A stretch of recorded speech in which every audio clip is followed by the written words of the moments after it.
Put on your flashlights, make some noise! Thank you for this wonderful welcome in Pune.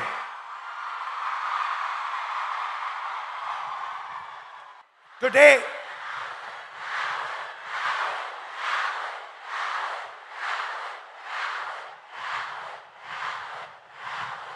today I came to Pune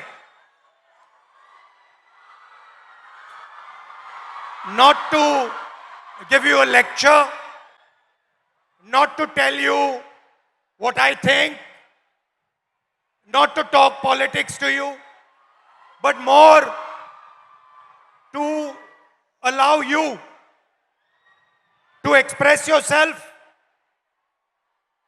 to say what you feel, to say what you think. And what I have done is I have put a little framework, some ideas to allow you to think, express yourself, and we'll discuss some of these ideas with young ladies from the crowd this evening. So I'd like to first of all start by welcoming everybody. सबका मैं यहाँ स्वागत करता हूँ और पहली बार शायद मुझे बॉयज कम दिख रहे हैं या दिख ही नहीं रहे हैं और लड़कियां दिख रही हैं. The idea behind this evening is, as is written over there, break the cage. I'd first like to remind you of one thing. Can I do that? Now, all of you in your lives must have been told many things, nice things, bad things. Many of you must have felt scared. You feel scared sometimes on the street. You do. But I want you to remember one thing. If there's one thing that you remember from this evening, it is this: that every single one of you is unique in this universe. If I was to look for any one of you, I will not be able to find a replica of that person. You are unique, you are special, you are individual, and you have your own dream, your own vision for your life. Am I right or am I wrong? I'm right. Many times people ask me, what is India's biggest strength? And you get many answers when you ask this question. Somebody will say our economy. Somebody will say our military. Somebody will say our medical system. Somebody might even say our people.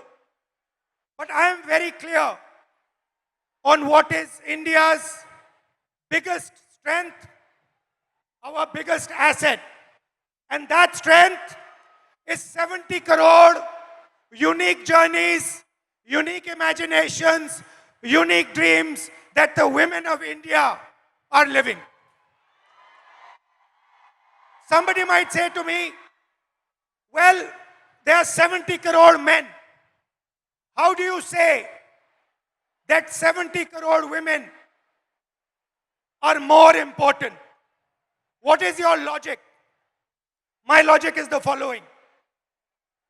Women are by nature more sensitive, more gentle, more compassionate, and more forward-looking than men. And that is why I believe fundamentally that India's women, young, old, are India's biggest asset. Now, एक problem है, बहुत बड़ी problem है. Problem क्या है? Problem है कि whenever I speak to a man,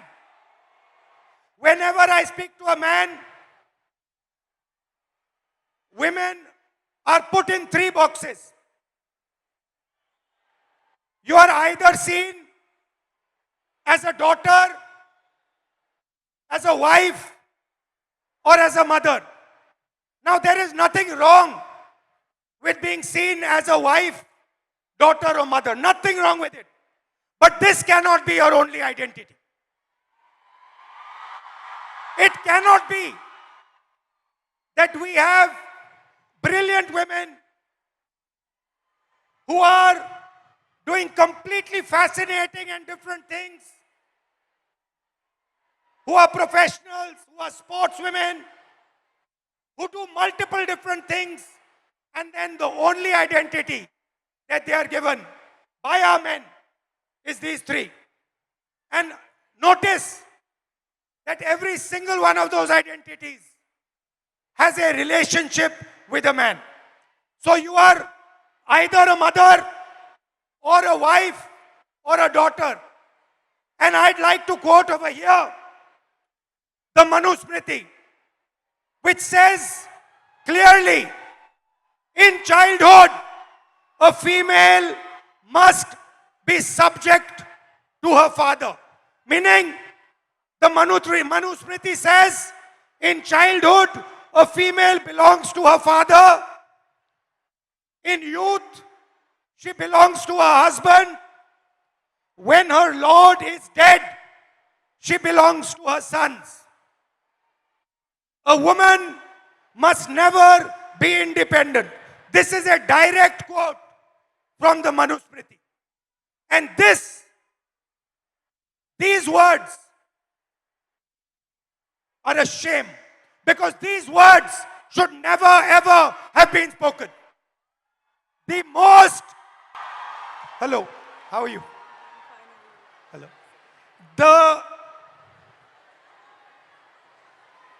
The biggest strength of this country is the fact that our women should be independent, should stand for themselves, should believe in themselves. You belong to nobody.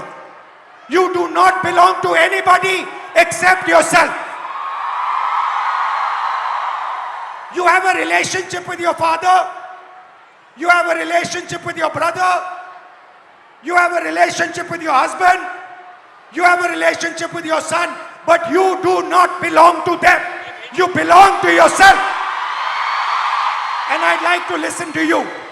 Hello, थोड़ा आपका opinion सुनना है. थोड़ा परिचय कीजिए अपना. Yes. Hello, I am Advocate Rama Prasad Zavre. I have recently graduated. I am a lawyer and I will be pursuing masters after this. I have noticed in the last 5 years that I spent taking my degree that women in my field are subjected to such stereotypes that my classmate would not be.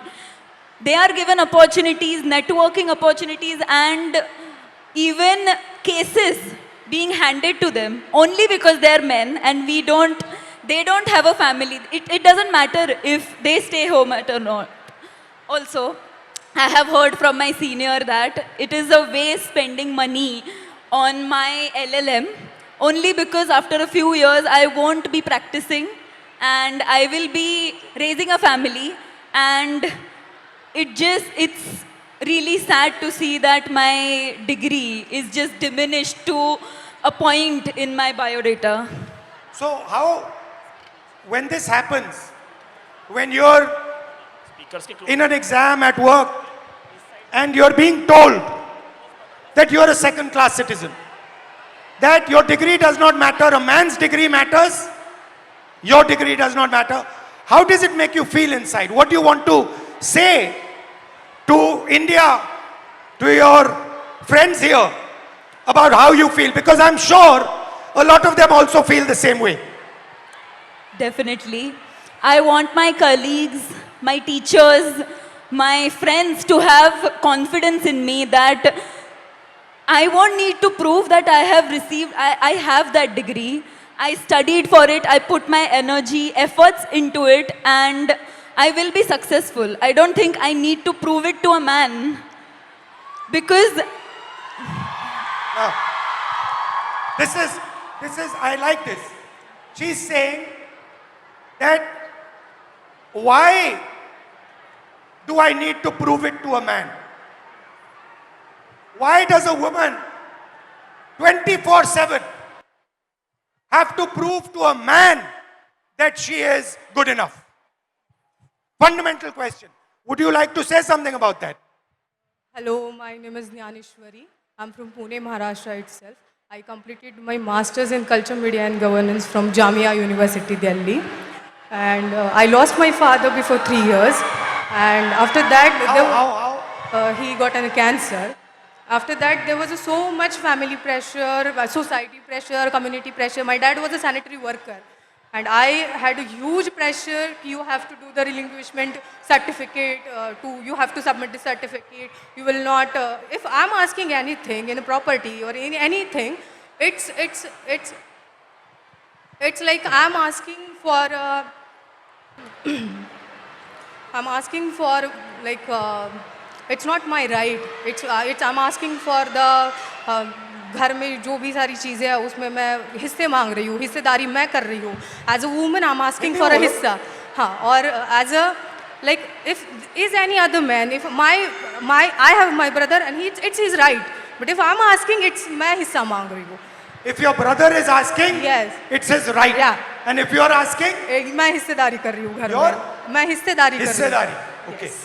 Again, now I'm come back from Delhi and like there is a huge pressure for a marriage, and guy want a girl who is look fair, educated, healthy, but he doesn't want the girl like me who wants to pursue his But her career. you're a very beautiful girl. What do you mean he doesn't Thank you. want a girl like you?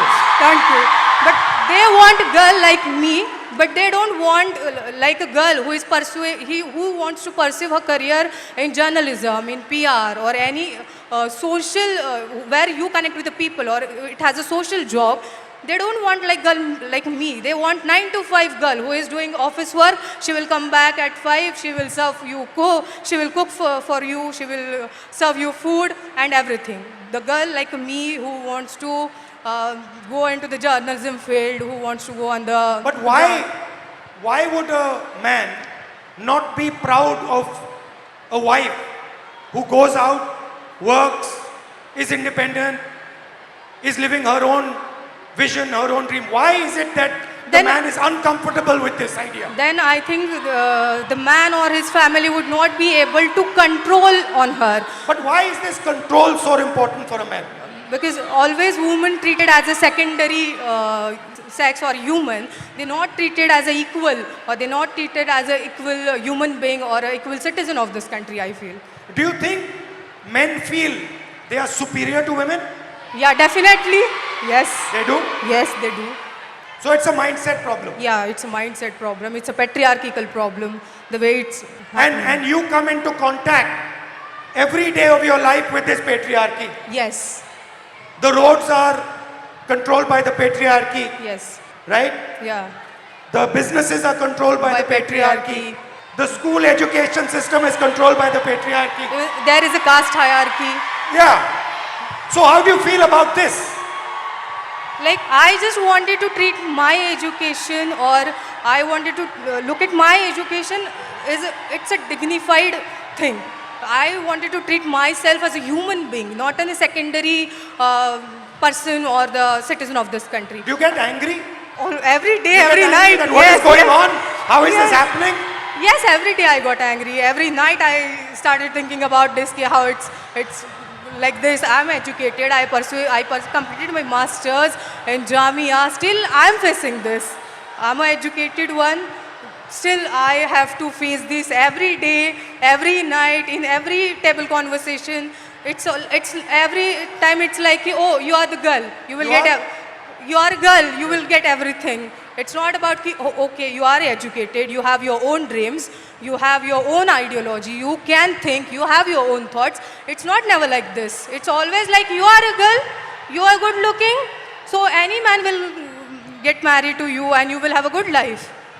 Right. Yeah. Well, thank you. Yes. Thank you. Nice to meet you. Thank you so much. Thank you, sir. So, we came up with the interesting word control. Do you feel that society tries to control you, men try to control you? in everything that you do. So here is a trap, and there are 4 methods of control. And I want to understand from you, have I got this right or have I got this wrong? The first method of control, violence. Second method of control, disrespect. Time is used against you. And in every single sphere of life, in some way or the other, men and the system is trying to control you, make sure that you do exactly what it wants. Agreed? And very interestingly, this oppression is disguised as concern. Ki we are very concerned about you. That is why we need to control you. Yes? So, let's discuss a little bit about violence. Let's discuss a little bit about violence. ये जो line है, कुछ हो गया तो, ये आप अपने को बोलती हो, बाहर जाएंगे तो कुछ हो गया तो, फैमिली मेंबर्स टेल यू, उधर मत जाओ, कुछ हो जाएगा, राइट? देयर आर 3 तरीके के कंट्रोल हैं, 3 तरीके की हिंसा है, सॉरी. एक तो डायरेक्ट है. मैंने आपको पहली फोटो दिखाई, उसमें मैंने कहा कि 70 crore journeys are there. First thing to understand is before they are born, पैदा होने से पहले हर साल 4.5 लाख लड़कियों की हत्या होती है. That is the first violence, पहली हिंसा. दूसरी हिंसा, harassment. इस भीड़ में से 80% लड़कियों को कहीं ना कहीं हरास किया गया है, राइट? सड़क पे, बस पे, रेस्टोरेंट में, स्कूल में, कॉलेज में 80% महिलाओं को हरासमेंट किया जाता है. तकरीबन 29% महिलाओं पर फिजिकल वायलेंस होती है. घर में, सड़क पे मारा जाता है, धमकाया जाता है, पीटा जाता है. और फाइनल आंकड़ा अनबिलीवेबल, 100 में से 6 महिलाओं को हिंदुस्तान में रेप किया जाता है. 100 में से 6 महिलाओं को हिंदुस्तान में रेप किया जाता है. ये हुई direct physical violence. Violence of opportunity, 50% महिला एजुकेशन या काम को रिजेक्ट करती हैं सेफ्टी के कारण. हिंसा से बचने के लिए 50% महिला एजुकेशन बंद कर देती हैं या फिर जॉब छोड़ देती हैं. और आखिरी फाइनेंशियल हिंसा. क्यों? क्योंकि अगर आप एक महिला हो, एवरेज हिंदुस्तान की महिला को हर साल सेफ्टी पे 17,500 रुपए एक्स्ट्रा. ज्यादा कितना ज्यादा? इसका डबल. तो 3 तरीके की हिंसा है. एक तो डायरेक्ट हिंसा, एक फाइनेंशियल हिंसा और एक अपॉर्चुनिटी के कारण. तो पहला इंट्रैपमेंट है हिंसा. अब आपकी सुनेंगे. Welcome. What's your name? Tejaswini. नमस्कार. सुचित्रा. मैत्री. हाँ? मैत्री. बताओ, who would like to start? आप शुरू करेंगी? बोलिए, बीच में आइए. Hello everyone. Hello sir. Hello. मेरा नाम सुचित्रा पागी है. मैं पालघर वसई से बिलोंग करती हूँ और अभी मैं इकोनॉमिक्स में मास्टर्स कर रही हूँ हड़पसर में SM जोशी कॉलेज में. जब हम सिक्योरिटी की बात करते हैं लड़कियों की, तो खुद के साथ होना और दूसरों के साथ होना बहुत अलग चीज़ है. उसमें ज़मीन आसमान फ़र्क है. जब हम पढ़ते हैं कि न्यूज़पेपर में पढ़ते हैं कि लड़की के साथ लड़की हरेस्ट हुई, उसका रेप हुआ, तो वो बहुत अलग बात होती है कि हम सिर्फ फील करते हैं कि उसके साथ ये हुआ तो वो क्या फील कर रही होगी. जब खुद के साथ होता है तो एक डर पैदा होता है मन में कि नहीं यार, लड़कों से बात नहीं करनी, लड़के बहुत स्केरी होते हैं. तो मेरी 15 साल पुरानी एक स्टोरी है. जब मैं 13 ईयर की थी, सिर्फ 8वीं कक्षा में थी, तो क्या हुआ, मैं 5 किलोमीटर गांव से दूर स्कूल में चल के जाती थी और उस टाइम गाड़ी वगैरह ऐसा कोई फैसिलिटी ज़्यादा नहीं थी. तो शाम को जब स्कूल छूटा तो मैं आई और चौराहे पर 3 लड़के थे. लिटरली वो बहुत ज़्यादा ड्रंक थे और उनका एज भी 25 साल से आगे था. तो कितने थे वो? 3 लोग थे 3 लोग. और वो मैरिड थे और मेरे साइड वाले गांव के ही थे वो आप लड़के. जानते थे उनको? नहीं, हम जानते नहीं थे, लेकिन वो साइड वाले गांव के ही लड़के थे. तो क्या हुआ, उन लोगों ने हमें घेरा, मैं और मेरी दोस्त थी, और उन्होंने हमें छेड़ा लिटरली मतलब पास पास आ रहे थे और ऐसे कमर को हाथ लगाना और हाथ लगाने के लिए आ रहे थे, तो मैं बहुत ज़्यादा डर गई कि ये क्या हो रहा है। तो उस टाइम पे समझ में नहीं आ रहा था कि मैं क्या करूं, तो मैं भाग गई। तो मैंने अपने पापा से कहा। आपकी फ्रेंड भी भाग गई? हाँ, मेरी फ्रेंड मुझे छोड़ के भाग गई। तो क्या हुआ, मैंने अपने पापा से कहा कि पापा मेरे साथ ऐसा ऐसा हुआ। तो वो हमारे साइड वाले गांव के लड़के थे। तो पापा ने क्या कहा कि हम कंप्लेन करेंगे, पुलिस स्टेशन में कंप्लेन करेंगे, लेकिन मैं नहीं आऊँगा, मम्मी को लेके जाओ। तो मैं मेरी मम्मी को लेके गई। क्यों? क्योंकि पापा का मतलब ऐसा वो सोचते हैं कि तुम एक महिला हो तो तुम्हारी माँ जितना तुम्हें जानती है उतना मैं नहीं जानता। तो जब एक लड़की पर बात आती है तब पापा भी माँ को आगे रखते हैं। तो हम पुलिस स्टेशन गए और कंप्लेन की और उनको शिक्षा मिली, उनको बहुत मारा गया, पीटा गया। उनको मारा? हाँ, उन लड़कों को मारा गया, पीटा गया। उसके बाद ना कि मेरे घर वाले, मेरा पूरा गांव मेरे अपोजिट खड़ा हुआ कि ये लड़की है और इसके साथ ऐसा ऐसा हुआ है, तो इसे पढ़ाओ मत, इसे घर में रखो और पढ़ाओ मत, क्योंकि इज्जत चली गई। तो इज्जत चली गई? हाँ। तो पापा ने कहा कि नहीं, मैं मेरी बच्ची को पढ़ाऊंगा, और उन्होंने मुझे पढ़ाया, बल्कि पुणे में भेजा। और मैं बहुत ज़्यादा डरी हुई थी कि मेरे साथ ऐसा ऐसा हुआ था, तो अब पुणे में भी वैसा ही ना हो। तो मैं 2022 में पुणे में आई। तो जब मैं लाइब्रेरी से आई हॉस्टल में, तो बस PMPL में बहुत ज़्यादा भीड़ थी और मैं गिरने वाली थी। तो एक लड़के ने मेरा हाथ पकड़ा, मुझे खींचा और स्टेबल किया, और आगे एक महिला खड़ी थी, उसके बीच में मैं, और आगे मेरे पीछे वो लड़का खड़ा था। तो लिटरली उस लड़के ने मेरी कमर के इस कोने से लेकर इस कोने तक में हाथ लगाया और मुझे पीछे खींचा, और मैं डर गई। मैंने तुरंत में पीछे मुड़ी और उसके कान के नीचे बजाया, और वह सिचुएशन ये थी सर कि वहाँ पर जो लड़कियाँ थी वो कुछ नहीं बोली। और अब जब मैं स्टेबल हुई कि अब नहीं, मेरे साथ ऐसा नहीं होगा, तो अभी रिसेंटली पिछले वीक में मैं अपने घर से वसई से पुणे आई। पुणे स्टेशन से ट्रेन पर मैं उतरी और वहाँ पर एक ड्रंक आदमी था, वो सामने से आया और लिटरली मेरे यहाँ पर ब्रेस्ट के नीचे छुआ उसने। तो मैंने उसके हाथ को पकड़ा और उसे मारा। वहाँ भी महिलाएं थी,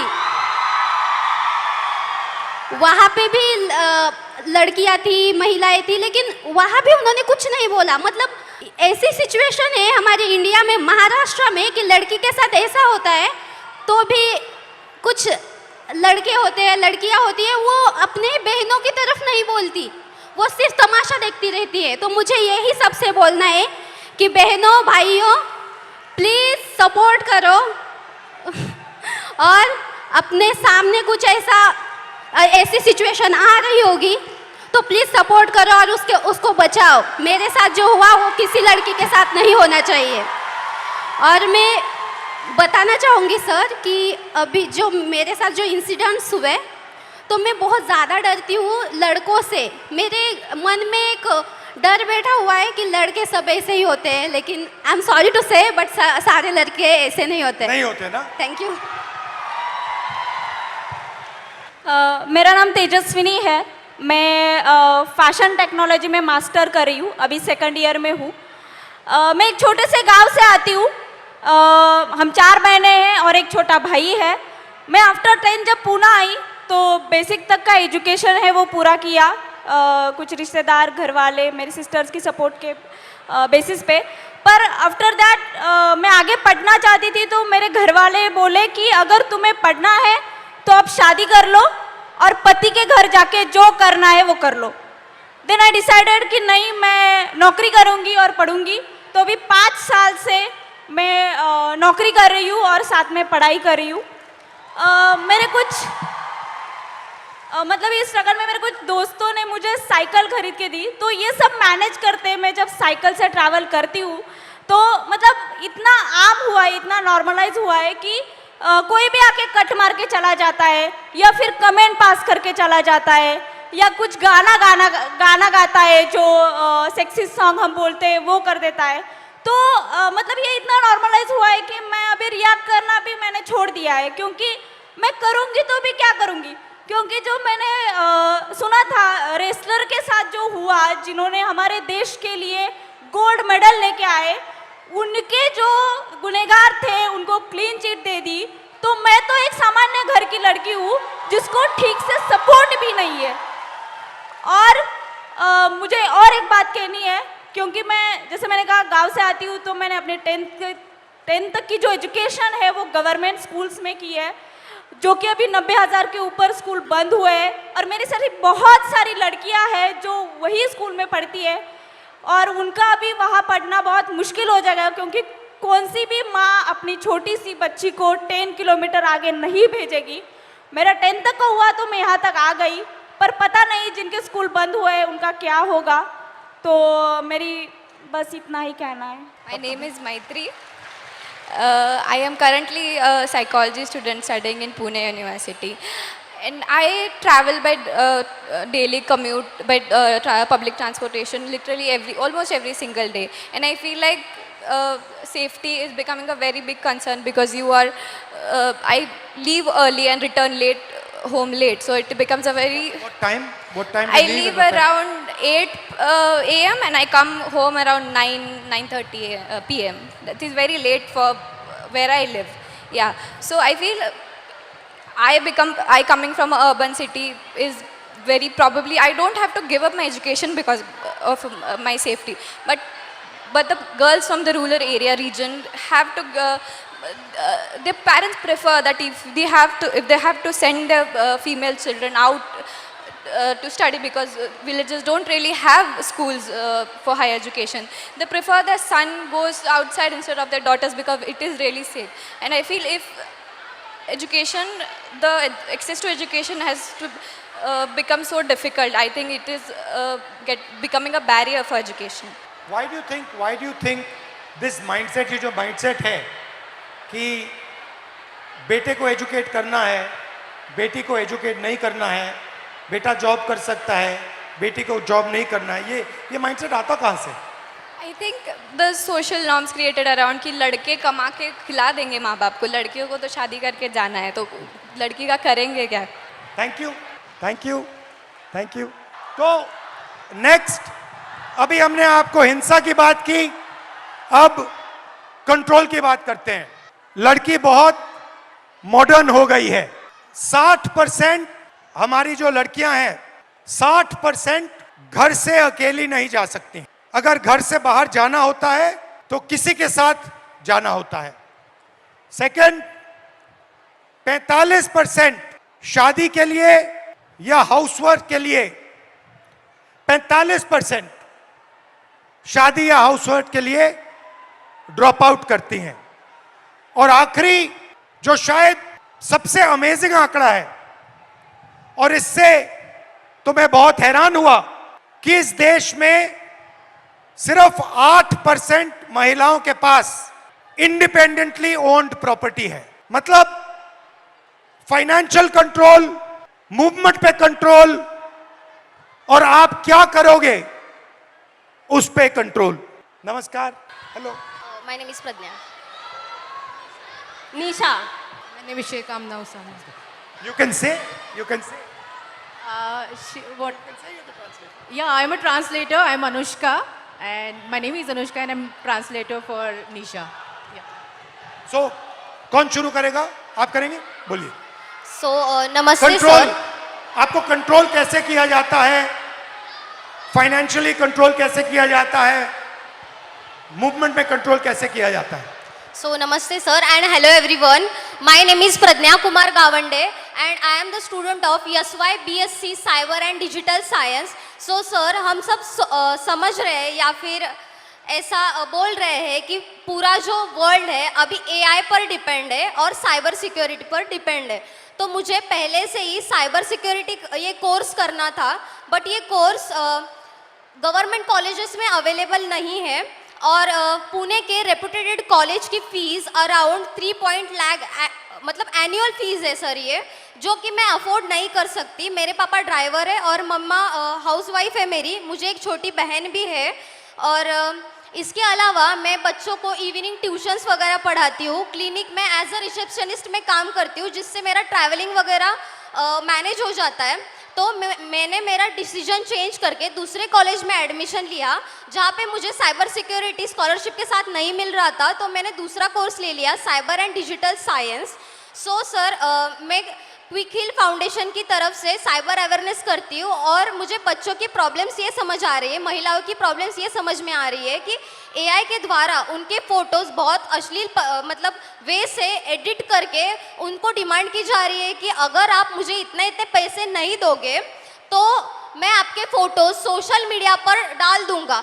और इसका सॉल्यूशन सिर्फ और सिर्फ साइबर सिक्योरिटी जो वॉरियर्स जो साइबर वाले हैं उनके पास है। और ऐसे कोर्स को हमें स्कॉलरशिप क्यों नहीं दी जा रही है, और स्कॉलरशिप नहीं है तो गवर्नमेंट में ये कोर्स क्यों नहीं है। और ठीक है, अगर हम लड़कियां ये वर्किंग होके सीख रहे हैं तो फैमिली के रिस्ट्रिक्शंस और सोसाइटी के रिस्ट्रिक्शंस कि इतने बजे घर क्यों आ रही हो, कॉलेज के अलावा आप इधर उधर क्यों घूम रही हो, इतने बजे इसका कॉल क्यों आ रहा है, बाहर जा रहे हो स्कार्फ बांध के ही जाओ, या फिर और कुछ, इनसे बात मत करो, उनसे बात मत करो, ये मत ये पहनो। आपके मम्मी पापा कहते हैं, कौन कहते हैं आपको? एक्चुअली मेरे मम्मी पापा सपोर्टिव है, बट हम ऐसे एरिया से आते हैं कि अगर हम पुणे में भी रह रहे हैं तो थोड़ा एरिया अलग पड़ता है सर। वहाँ पे सोसाइटी उनको रोक टोक करती है, और वो भी सोसाइटी के प्रेशर के अंडर अगर हम पढ़ रहे हैं और हमारे ऊपर फाइनेंशियल प्रेशर है तो हम करियर पर या फिर हमारे जो स्टडीज़ पर कैसे फोकस कर सकते हैं। और दूसरी बात यह है कि अगर हम काम कर रहे हैं तो हमें ये सब रेस्ट्रिक्शंस, ठीक है, अगर मैंने माना कि ये हमारे सेफ्टी के लिए है, बट ये तो डायरेक्टली हमारे फ्रीडम पर वार हो रहा है। मैं नहीं चाहती कि मुझे एक स्पेशल फेवर वगैरह मिले, बस मुझे एक फेयर चांस चाहिए सीखने का और खुद के पैरों पर खड़े होने का। Very that's it, good. Thank you sir. Thank you. मेरा नाम शेख आमना उसामा है। मैं SY BA में हूँ, पॉलिटिकल साइंस है मेरा मेजर सब्जेक्ट। मैं भिवंडी से आती हूँ, और मैंने देखा है भिवंडी में नॉट ऑल बट कुछ पेरेंट्स तो ऐसे हैं जो सिर्फ अपनी बच्चियों को इस वजह से नहीं पढ़ा रहे क्योंकि वो लड़कियां हैं। उनको यही बोला जाता है कि अरे तू लड़की है, पढ़कर क्या करेंगी।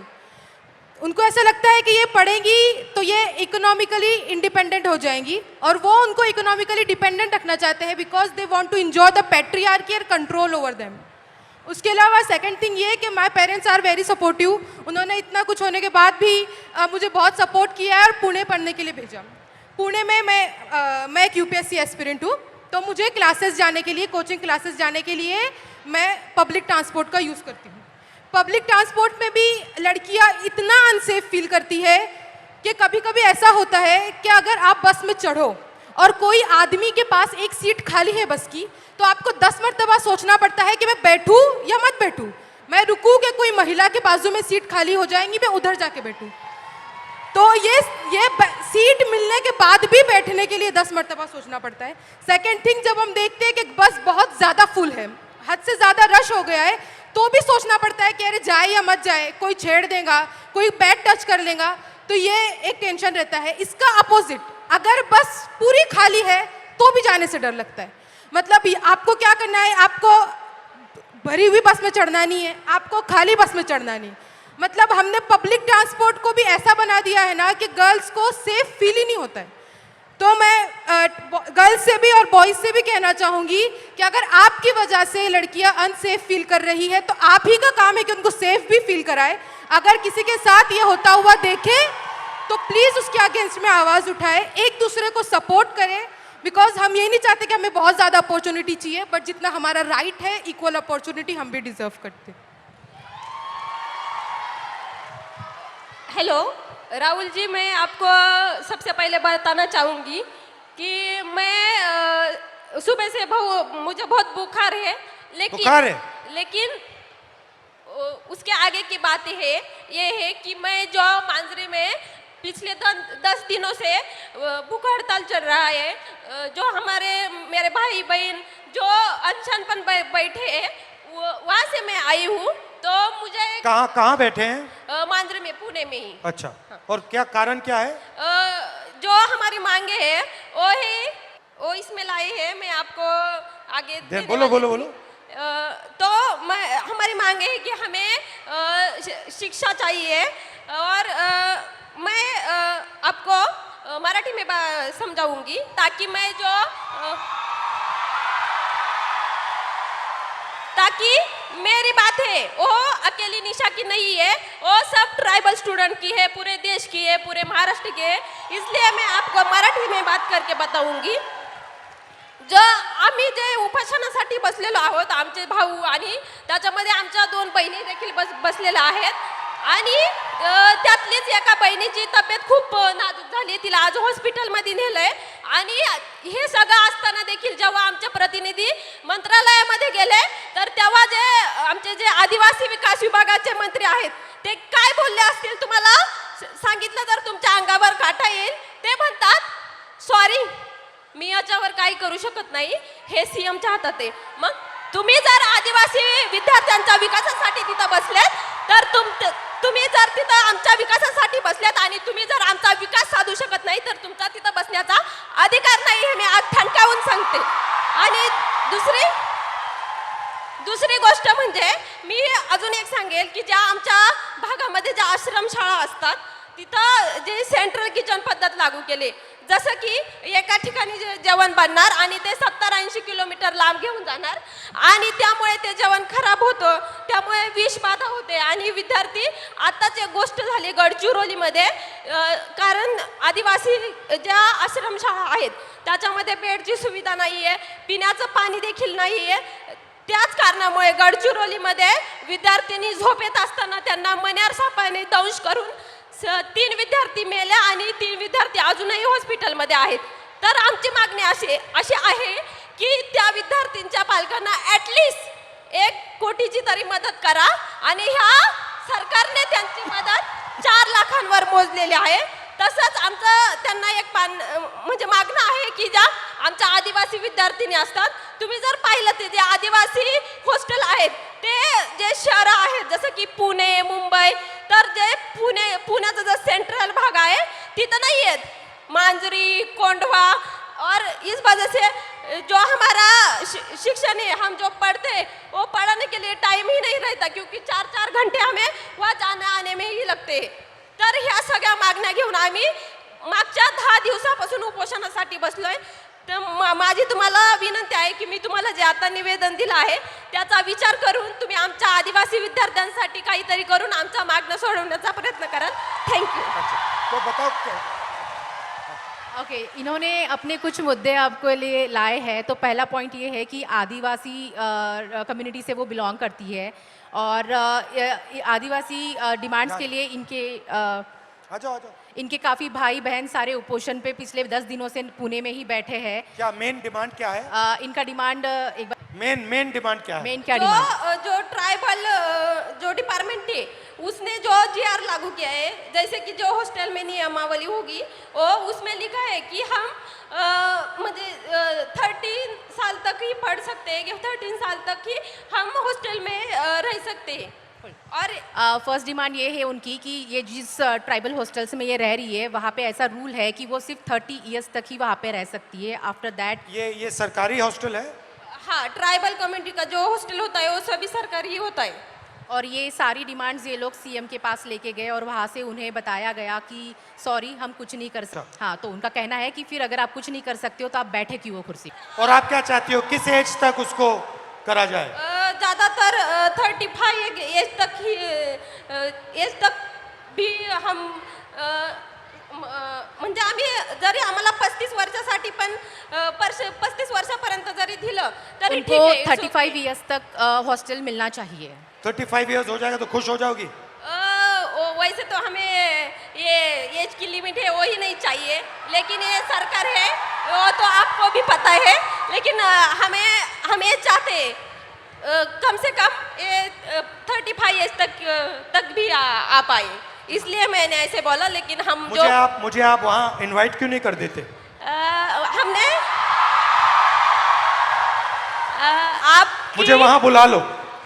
Yes. मैं भी आ जाऊंगा, बैठ जाऊंगा आपके साथ. आम्हाला आवडेल तुम्ही तिथं आलेले आणि आमच्या मुलांची देखील इच्छा आहे की तुम्ही तिथं यावं आणि आमच्या प्रश्नांवरती बोलावं आणि आमचे प्रश्न सोडवण्यासाठी प्रयत्न करावा. वो चाहती है कि आप वहाँ पे आए, वो खुशी खुशी आपको बुलाना चाहती है. मुझे और बुला लो, मैं आ जाऊंगा. ठीक है. थोड़ा थोड़ा दबाव और एक साथ डाल देंगे. मैं और एक बात कहना चाहूंगी, उससे तो आपके होश ही उड़ जाएंगे. जैसे कि हमारे ट्राइबल हॉस्टल होते ज़्यादातर वहाँ यहाँ पुणे में गढ़चिरौली, नांदेड़, अमरावती वहाँ से जो स्टूडेंट आते हैं वो तो हर रोज़ घर नहीं जा पाते. और जुन्नर जो आंबेगांव वो तो लड़कियाँ जाकर आती है, लेकिन वो जो गढ़चिरौली के स्टूडेंट होते वो नहीं जा पाते. तो हम दिवाली में या किस छुट्टी में गए और 1 महीने से ज़्यादा वहाँ पर रहे तो वो बोलते हैं कि आप फिटनेस सर्टिफिकेट लाए. और वो फिटनेस सर्टिफिकेट क्या होता है कि हमें हमारी प्रेगनेंसी टेस्ट की जाती है. और हम जब इस बात पे आवाज़ उठाते हैं तो वो बोलते हैं कि आपको 1 महीने में, आप शांति से सुनिए क्योंकि ये बात बहुत ही गंभीर है. मैं कहना चाहूँगी कि हम जब उनको पूछते हैं कि ये क्या है, ये क्यों करना है, तो वो बोलते हैं आपको 1 महीने में आपको जानलेवा बीमारी हुई तो और किस संसर्गजन्य बीमारी हुई तो मैं क्या कहना चाहती हूँ उन प्रशासन को कि आपकी जो स्कूल है, जो आश्रम शाला है, प्राइवेट स्कूल है, सभी स्कूलों में जो 24 घंटे एक नर्स क्यों नहीं रख पाते. Thank you. थैंक यू, बहुत अच्छा लगा. मुझे बुला लो, मैं आ जाऊंगा. ठीक है, थैंक यू. तो डिसरिस्पेक्ट की बात करते हैं. लोग क्या कहेंगे. पहली स्लाइड में हमने आपको फिजिकल वायलेंस की बात बताई, रेप की बात बताई, हिंसा की बात बताई, मगर शर्म के कारण 99% of sexual violence cases, rape cases, molestation cases, ये अनरिपोर्टेड जाते हैं. तो वो जो 6% का आंकड़ा है वो एक्चुअली सच्चा आंकड़ा नहीं है. सच्चा आंकड़ा उससे बहुत ज्यादा है, मगर शर्म के कारण अनरिपोर्टेड जाते हैं. 84% महिलाओं को काम करने के लिए परमिशन लेनी पड़ती है. और फाइनल सैलरीड महिलाएं जो हैं, किसी भी जॉब में हिंदुस्तान में अगर आप सैलरीड महिला हैं तो आपको 25% सैलरी पुरुषों से कम मिलती है. तो ये बात हुई डिसरिस्पेक्ट की. आखिरी are they coming? Hello. So before we move on, sir, there is someone very, very special who's joining us here today. Okay. And sir, Bhojpuri गानों से पॉलिटिकल सटायर भी करती हैं. Neha Rathore ji is here. So Neha Rathore ji, please join us. Disrespect, आप disrespect की बात करेंगी? जी बिल्कुल. और बिल्कुल डिसरिस्पेक्ट और इज्जत पे हम लोग बात करने आए हैं. तो मैं आप लोगों को बता देना चाहती हूँ, मेरा नाम सर नेहा है, नेहा सिंह राठौर मेरा पूरा नाम है. मैं भोजपुरी में लोकगीत लिखती हूँ, गाती हूँ और मैं सरकार से उन तमाम मुद्दों पर सवाल पूछ लेती हूँ जो सरकार को पसंद नहीं आते और बदले में मुझे ढेर सारी गालियाँ और FIR झेलने पड़ते हैं. ये किस बात की इज्जत है भाई महिलाओं की? डेमोक्रेसी में हम अपने प्रधानमंत्री से सवाल नहीं पूछ सकते हैं तो ये किस बात की इज्जत है? मुझे याद है सर, मैं शादी करके नई नई ससुराल आई थी और मैंने उस दौरान एक गीत गाया था यूपी में काबा, और मेरे पीछे जीप भर भर के पुलिस भेजी जा रही थी. गांव देहात के लोग मेरे हस्बैंड के बारे में, मेरे ससुराल के बारे में बहुत कानाफूसी करते थे कि बताओ कैसी लड़की ब्याह लाया है, पता नहीं कौन सा क्राइम करके आई है, ये पुलिस आ रही है. तो ये किस तरह की इज्जत है? और मैं समझती हूँ कि एक महिला होने के नाते, एक महिला होकर अगर आप समाज में नाम बनाना चाहते हैं या किसी सामाजिक मुद्दे पे मुखर होकर बोलना चाहते हैं, सर ये बहुत कठिन है. पुरुषों की ट्रोलिंग बहुत अलग तरीके से होती है, महिलाओं की ट्रोलिंग बहुत अलग तरीके से होती है. महिलाओं के लिए कुछ नहीं करना है, बस इसका चरित्र खराब है बोल दो, यही बोल दो और इतना काफ़ी है सर. हम हतोत्साहित हो जाते हैं। वो तो अलग बात है कि मैं थोड़ी ज़्यादा ढीठ लड़की हूँ, तो मैं नहीं डरती हूँ। वो सर मुझे गालियाँ दे रहे हैं पिछले 5 सालों से और कहते हैं तुझे पिछले 5 सालों से गालियाँ दे रहे, तू सुधरी नहीं। मैं उनसे बता देना चाहती हूँ कि मैं नहीं सुधरने वाली हूँ। मुझे भी सालों से गाली दे रहे हैं, मैं भी नहीं सुधर रहा हूँ। बिल्कुल बिल्कुल सर। और सर महिलाओं की बात हो रही है, लेकिन एक और चीज़ जो मुझे लगता है इस देश में इस समय अल्पसंख्यकों के खिलाफ एक नैरेटिव सेट करने की कोशिश की जा रही है जो बहुत गलत है। उनकी वतन परस्ती पे बात आ गई है, उन्हें आतंकवादी कहा जाता है, उनके देश प्रेम पर सवाल उठता है। Thank you very much, lovely, शुक्रिया, बहुत अच्छा शुक्रिया गाया। मुझे ये मंच देने के लिए, बहुत धन्यवाद sir. Thank you and come and see me sometime. And final ताला, फाइनल कंट्रोल, समय का अब शादी की उम्र हो गई है। Time is weaponised. एवरेज जो महिला है, जो लड़की है 15 से 29 साल की, वो एवरेज घर में 5.5 घंटे काम करती है। उसी घर में एवरेज लड़का 30 मिनट काम करता है।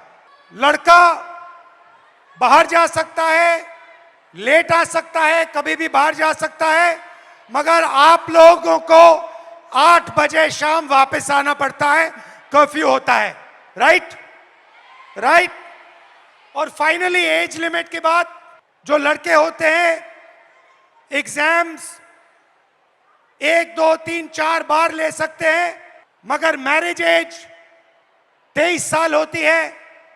और जो लड़कियां हैं, जो गर्ल्स हैं, उनको ज्यादा से ज्यादा एक मौका मिलता है, क्योंकि फिर उनको कहा जाता है अब शादी का टाइम आ गया है, अब एग्जाम मत कीजिए, अब शादी कीजिए। तो हेलो, हाउ आर यू? आप कैसे हो? What's your name? I am Sharayu Chopde and I am pharmacist. Okay. And आज यहाँ पर मैं सारे एमपीएससी एस्पिरेंट की आवाज़ बन के आपके सामने आई हूँ। बताइए। हमारा सर पेपर लीक हो गया है। एमपीएससी इज अ कॉन्स्टिट्यूशनरी बॉडी और इसको दबाया जा रहा है। 22 मार्च को हमारा एग्जाम हुआ था और 20 मार्च को पेपर लीक हो गया। जब पता चला पेपर लीक हुआ है तो एमपीएससी ने डिनाई कर दिया। फिर एफडीए कमिश्नर और एमपीएससी को खुद जाके हम मिले, ये पूरा वायरल हो गया। तब सिर्फ कंप्लेंट की है, अभी सीआईडी के पास गया है और अभी उसको दबाया जा रहा है। बहुत सारे ऑफिसर्स के नाम आए हैं, बहुत सारे अधिकारियों के नाम आए हैं और इसको सप्रेस किया जा रहा है। We want justice, we want transparency, we want fair examination, because यहाँ पे जितने भी बच्चे हैं वो बहुत दिन रात पढ़ाई करते हैं। Pune is MPSC hub. Maharashtra के कोने कोने से यहाँ पर वो एमपीएससी देने के लिए, अधिकारी बनने के लिए आते हैं। तो जब हुआ तो आपको कैसा लगा? बहुत खराब। feel? हमारा तो दिल टूटा। एज अ वुमन हमें मैरिज का प्रेशर रहता है, घर वालों का प्रेशर रहता है, सोसाइटी का भी प्रेशर रहता है हमें। और जब पेपर लीक होता है तो लड़कियों पर असर अलग होता है, पुरुषों पर अलग होता है, क्योंकि आपकी डेडलाइन होती है, उनकी डेडलाइन नहीं होती है। हमारा तो पूरा करियर खत्म होने के चांसेस रहते हैं 100%। सर ये पेपर लीक कितने हो क्यों रहे हैं? ये इंक्रीज हो गए हैं, बढ़ते जा रहे हैं, ये जो- बढ़ क्यों रहे हैं? क्या लगता है आपको? बोलो क्या मैं क्लियर? जिसको पकड़ा हुआ है, जिसका नाम आया है, वो अभी गुजरात में फरार है। अच्छा, यस। और कुछ बोलना चाहेंगे? अभी तो बहुत कुछ बोलने का मैंने, टाइम लिमिट है। Don't worry, time is there. Back to back paper leak हो रहे हैं और वो जाके उधर फरार हो रहे हैं जिधर उनका पता ना लगा सके। अभी ये पॉलिटिकल हो जाएगा सर। ज्यादा पॉलिटिकल मत बोलो। हाँ, बेटर नॉट डू पॉलिटिकल। इसीलिए तो चुप हूँ मैं सर। हमें री एग्जाम चाहिए सर, आप कुछ तो बोलो। यहाँ पे बहुत सारे एमपीएससी के एस्पिरेंट्स आए हैं, उनको सिर्फ एक ही उम्मीद है कि आप री एग्जाम के बारे में कुछ तो मुझसे क्या बोलोगे। चाहते हो? मैं क्या करूं इस पे? आप हमारे साथ रहिए, आप हमें सपोर्ट कीजिए। जो हमारे साथ अनफेयर हुआ है उसको प्लीज उसको कुछ तो कीजिए, हमारा वो रद्द होना चाहिए। नायब तहसीलदार के लड़का लड़की वो टॉप 5 में है, उनको मतलब उनका अगर पिछला रिजल्ट देखा ना, उनको कुछ भी नहीं है, वो A ग्रेड B ग्रेड में है। ठीक है, थोड़ा डिस्कस करेंगे, फिर मुझे बताना एग्जैक्टली कैसे मदद कैसा करूं। हुआ? यस, ठीक मैं है? आपको पूरे स्क्रीनशॉट्स वो जो है प्रूफ वो सब मैं आपको दिखा दूंगी। ठीक है, थैंक यू। वेलकम, बहुत थैंक यू अच्छा सो लगा मच आपसे सर। मिलके, थैंक यू। तो शुरुआत में मैंने कहा कि एक माइंडसेट है, मनुस्मृति का माइंडसेट, महिलाओं को दबाने का माइंडसेट, और मैं थोड़ी छोटी सी वीडियो आपको दिखाना चाहता हूं और फिर इसके बाद आपसे एक सवाल पूछना चाहता हूं। ये 50 करोड़ की गर्लफ्रेंड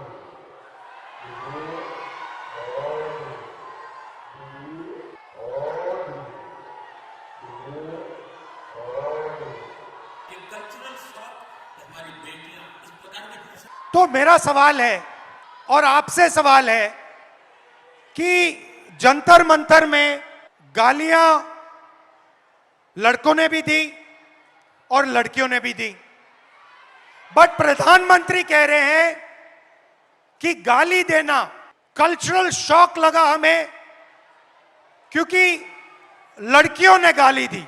लड़के गाली दे तो कोई प्रॉब्लम नहीं है, उनके लिए अलाउड है, मगर अगर लड़की गाली दे तो कल्चरल शॉक है, शोभा नहीं देता। मोहन भागवत जी कहते हैं कि इंडिया में रेप होता है और भारत में रेप नहीं होता है।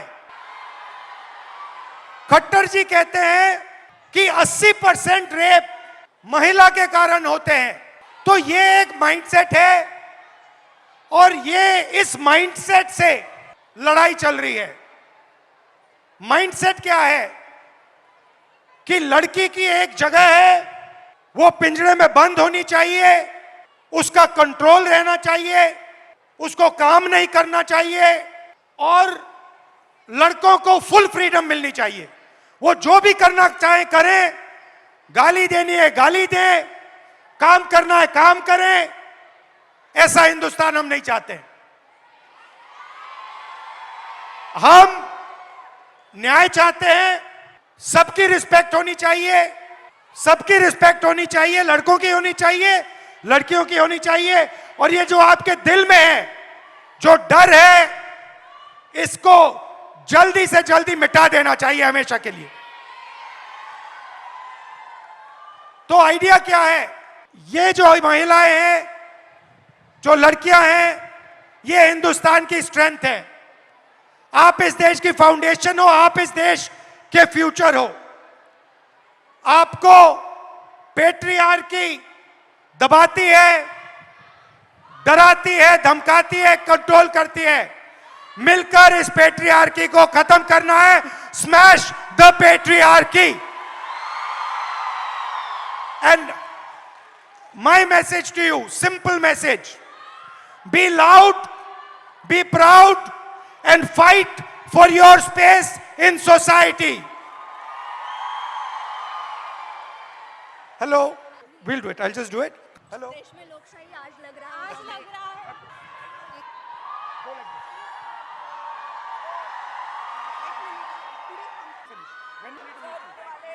हाँ जी एवरीबॉडी, थोड़ी आवाज हो जाए सर के लिए। Come on everybody, let's go. थोड़ी और एनर्जी। पुणे एनर्जी कहाँ है? Yeah. In Marathi saying Pune Manje Prem. Okay. It means Pune means love. Okay. And I say Pune Manje Prem. You have to all say it. We'll just do it. We'll just do it. Okay, and now girls, सुनो, sir Pune में आए हैं तो पुणे वालों के लिए भी तो कुछ खास message sir. Pune manje prem. Thank you. Pune मंजे प्रेम पुणे बोल मंजे दिया, प्रेम. guys. से- से- क्या बात है. थोड़ी और पुणे आवाज म्हणजे मुझे. प्रेम पुणे म्हणजेच प्रेम Pune manje prem. Love you all. Thank you. Good night. Well, there is still something else, sir. There is okay. There's Tell me. still something There's else. the selfie. There is, that definitely is, but there's something else also. Okay. क्योंकि आपने कहा पुणे मंजे प्रेम, and what is that? अच्छा. पुणे तिथे काय उने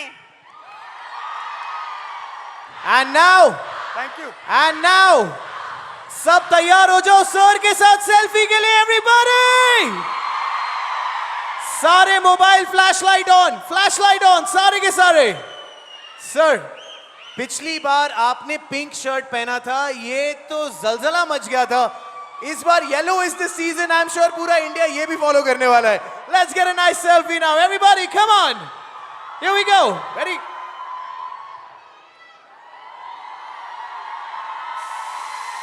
press this button, only this one. Yes, sir.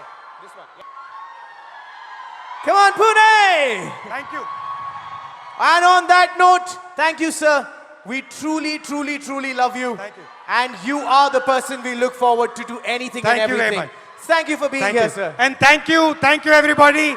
Thank you for a lovely evening. Come. Come. Really? She wants to come. Oh my God.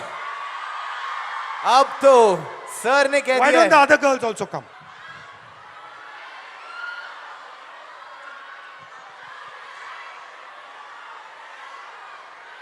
ऐसे ही नहीं कहते कि सर बड़े दिल वाले हैं. सारे आ गए. Everyone is here. Come on. We do a selfie. Come. Hi.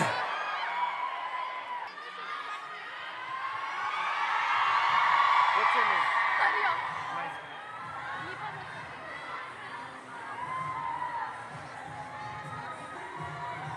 I want to talk to you about many things.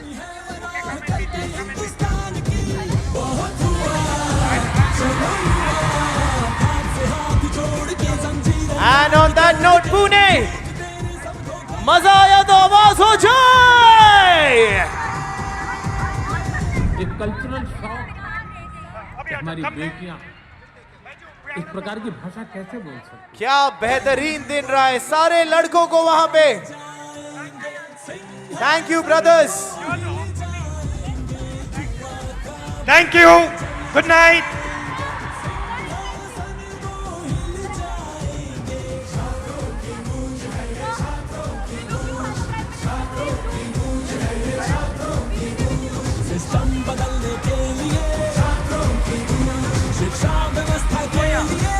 I forgot. Welcome and love you to the boys also. Good night. Thank you.